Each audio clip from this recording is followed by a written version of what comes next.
With this dissertation, we have analyzed the so-called transactional analysis in order to study the communication process and the hidden psychological meanings they contain. Such a study aims at fostering the exchanges of transactions between human beings and nations so as to avoid conflicts and misunderstandings. Transactional analysis is the method of examining the above-mentioned transaction where I do something to you and you do something back to me, by determining which part of the ego is being activated. According to Eric Berne, the creator of transactional analysis, there could be three different ego states: parent, adult, and child. If a person acts, thinks and feels the world taking the reality into consideration by using all the sources he or she has as an adult, we say he or she is on the adult ego state. Let's see an example of an adult-adult conversation. Can you give me a pen, please? Of course. It often happens that a person acts, thinks and feels the world in the same way his or her parents used to do. In this case, the person is on the parent ego state. Let's see how the already analyzed conversation changes. Can you give me a pen, please? You should not write with a pen if you're using a book. Here, take a pencil. Finally, a person can act, think and feel like he or she used to do when he or she was a child. We say that this person is on the child ego state. As consequence, Can you give me a pen, please? Oh Lord, I'm studying, don't you see? Take it by yourself. a transaction consists of a stimulus by one person and a response by another, whose response in turn becomes a new stimulus for the person. The purpose of the analysis is to discover which part of each person, parent, adult or child, is originating each stimulus and response. If we understand it, we can change the ending of our conversation. In fact, the last conversation we analyzed can end in two different ways. The first one without a mediation provided by the transactional analysis, that is to say, without make the effort of understanding the ego state of our speaker. The pencil case is next to you. Was it so difficult to give me a pen? If you had just taken the pen, being quiet, you would not have interrupted my work and yours. Look what a waste of time. The second one, with a person being aware of the speaker's ego state and then using a pacific way to mediate the situation. I know your exam makes you nervous, but you shouldn't be angry with people around you. You're right. I'm sorry. It is easy to know which one of the three ego states is characterizing a person. People are on their parent ego state when they believe what their parents used to say is the reality they are living.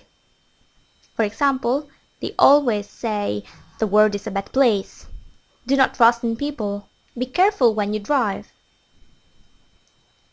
When people are on their child ego state, they tend to think in the same way they used to do when they were young. They are insecure. For example, if a person leaves a party and listens to other people laughing after he has gone, he will be firmly convinced that they are laughing about him. By contrast, people on their adult ego state are able to have a peaceful and sane conversation.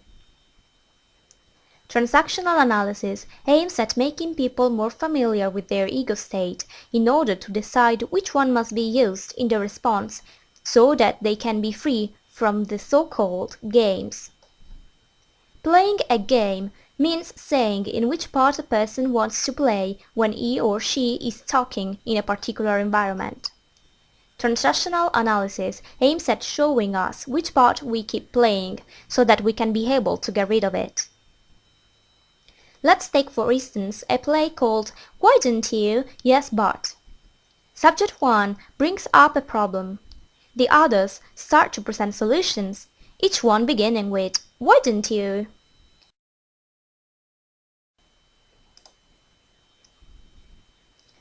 To each of these solutions, subject 1 answers by saying, "Yes, but..."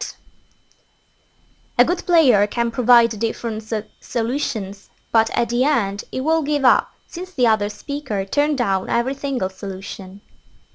As a conclusion, subject 1 will be hungry and subject 2 will be considerate, impolite and pessimist.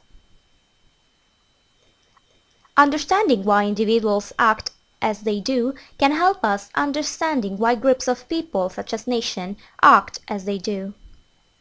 If transactional analysis makes it possible for people to understand what is going on between them, it can also be used to understand what is going on between nations. If people involved in international conversation knew the language of transactional analysis, if they could realize that the fear is on the child, and that there is no way of reaching an agreement through the parent, and that only by means of an emancipated adult can the conflict be overcome, then we might begin to consider potential solutions to the world problems. Let's apply the transactional analysis to the Israeli-Palestinian conflict. Our analysis will start pointing out the different positions of the two parties. On the one hand, according to the Palestinians, the Jewish invasion is an international aggression which deserves to be punished. A population cannot claim a territory as its own just by forwarding the thesis that they used to live there thousands of years ago.